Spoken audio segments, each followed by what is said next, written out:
Hello, everyone. Assalamu alaikum wa rahmatullahi wa barakatuh, everyone. Wish you a very good day. उम्मीद है आप सब खैर खैरियत से होंगे. And here we are with the next chapter of our book by Martin Lings, Muhammad Sallallahu Alaihi Wasallam, his life based on the earliest sources. So we were on chapter number 11, the Pact of Chivalry. So the Pact of Cavalry is on page number 31. After two bereavements and Bahira the monk, it is a pact of cavalry. And we will try, inshallah, to cover as much chapters as we can. And apologies for a little delay, but inshallah, I'm with you and stay with me. So, when he had finished his trading in Syria, Abu Talib returned to Makkah with his nephew, who continued his solitary life as before. But his uncles saw to it that he, as also Abbas and Hamza, had some training in the use of weapons of war. Hamza was clearly destined to be a man of mighty stature, endowed with great physical strength. He was already a good swordsman and a good wrestler. Muhammad was of average height and average strength. He had a marked aptitude for archery and gave every promise of being an excellent bowman. Like his great ancestors, Ibrahim and Ismail, a powerful asset for this lay in the strength of his eyesight. He was reputed to be able to count no less than 12 of the stars of the constellation of the Pleiades. In those years, Quraysh were not involved in any fighting except for a spasmodic and intermittent conflict, which came to be known as the Sacrilegious War, because it had started in one of the sacred months. A profligate of Kina had treacherously murdered a man of Amir, one of the Hawazin tribe of Najd, and had taken refuge in the impregnable fortress township of Khyber. The sequence of events followed the usual desert pattern: honor, demand, revenge.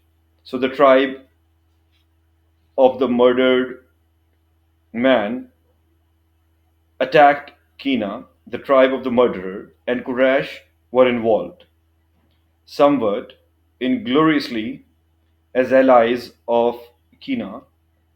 The conflict dragged on for 3 or 4 years, in which there were only 5 days of actual fighting. The head of the clan of Hashim was at the time Zubair, full brother, like Abu Talib, of Muhammad's father. Zubair and Abu Talib took their nephew with them to one of the first battles. But they said it was, but they said he was too young to fight. He was nonetheless allowed to help by gathering enemy arrows that had missed their mark and handing them to his uncle so that they could shoot them back. But at one of the subsequent battles, where Quraysh and their allies had the worst of the day, he was allowed to show his skill as a bowman and was praised for his valor, for his valor. The war helped to fan the growing discontent which every sedentary community tends to feel with the law of the desert.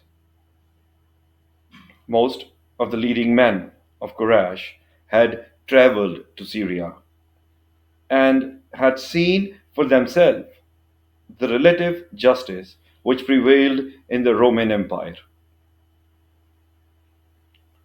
It was also possible in Abyssinia to have justice without recourse to fighting, but in Arabia there was no comparable system of law by which a victim of crime or his family might obtain redress. And it was natural that the sacrilegious war, like other conflicts before it, should have set many minds thinking of ways and means to prevent the same thing from happening again. But this time the result was more than mere thoughts and words. As far as Quraysh were concerned, there was now a widespread of there was now a widespread readiness to take action, and their sense of justice was put to the rest by a scandalous incident which took place in Makkah in the first few weeks after the end of the fighting. A merchant from the Yemeni port of Zabid had sold some valuable goods to a notable of the clan of Sahm. Having taken possession of these, the Shemite refused to pay the promised price. The wronged merchant, as his wronger well knew, was a stranger to Makkah and had no confederate or patron in all the city to whom he might go for help. But he was not to be overrun by the other man's insolent self assurance and taking his stand on the slope of Abu Qubais. He appealed to Quraysh as a whole with a loud and vehement eloquence to see that justice was done. An immediate respond, an immediate response came from most of those clans which had no traditional alliance with some. Quraysh were bent above all on being united, regardless of clan.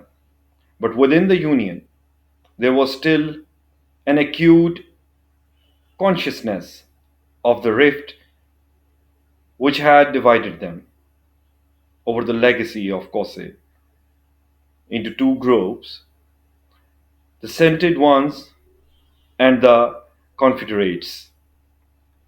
And Sham and Saham were of the confederates. One of the leaders of the other group and one of the wealthiest men in Makkah at this time was the chief of time, Abdullah ibn Judan, and he now offered his large house as a meeting place for all lovers of justice. From amongst the scented ones, only the clans of Abdul Shams and Naufal were absent. Hashim, Mutlib, Zohra, Asad, and Taim were all well represented, and they were joined by Adi, which had been of the Confederates, having decided after an earnest discussion that it was imperative to found an order of cavalry for the furtherance of justice and the protection of the weak. They went in a body to the Kaaba where they poured water over the black stone, letting it flow into a receptacle. A receptacle. Then each man drank of the thus hollowed water, and with their right hands raised above their heads, they vowed that henceforth, at every act of oppression in Makkah, they would stand together as one man on the side of the oppressed against the oppressor until justice was done.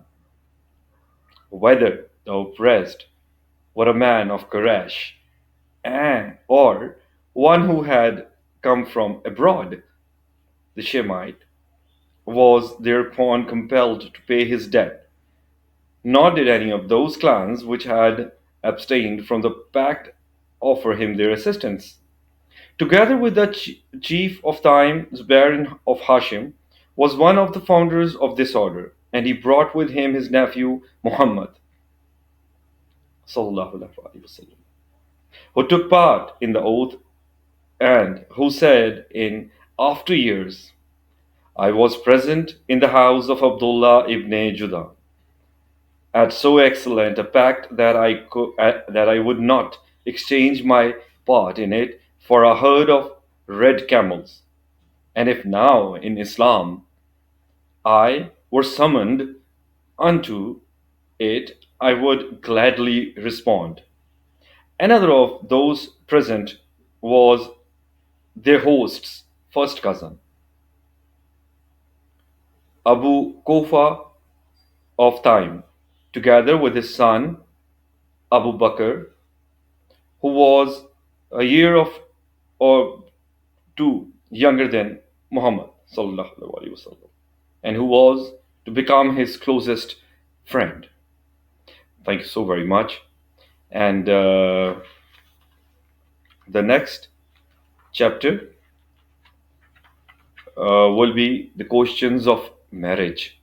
And the questions of marriage, inshallah, we will be covering this chapter number 12 tomorrow. And inshallah, iltamas dua, and pray for me that I will, inshallah. And take care of yourself a lot, take intensive care of yourself. And if you have not subscribed to my channel yet, please do subscribe it, and press the bell icon as well, so that you will be notified when once I'll upload the next chapter as well, and other videos too. So take care of yourself, lots of cares of yourself, and Allah Hafiz, fi amanillah. Assalamu alaikum wa rahmatullahi wa barakatuh.